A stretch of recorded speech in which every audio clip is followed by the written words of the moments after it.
Pataasan ng pride. Isa rin talaga to sa pinaka-common na dahilan kaya madaling maghiwalay ang magkarelasyon. Pride. Kung pareho kayo mataas ang pride at walang magpapakumbaba, hindi talaga kayo magtatagal. Mahalaga na intindihin niyo ang isa't isa. Kung ang isa ay mataas ang emosyon, kumbaga mainit, dapat ang isa naman ay piliting magpalamig. Hanggat maaari nga, dapat kayong dalawa mismo piliin yung palamigin muna ang inyong ulo at saka kayo mag-usap ng mahinahon.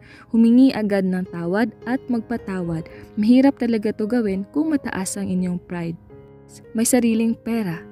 Kapag pareho kayong may magandang trabaho o may kanya-kanyang source of income, mas madali lang sa inyo ang maghiwalay kapag nagkakalabuan na kasi kaya niyong mabuhay financially.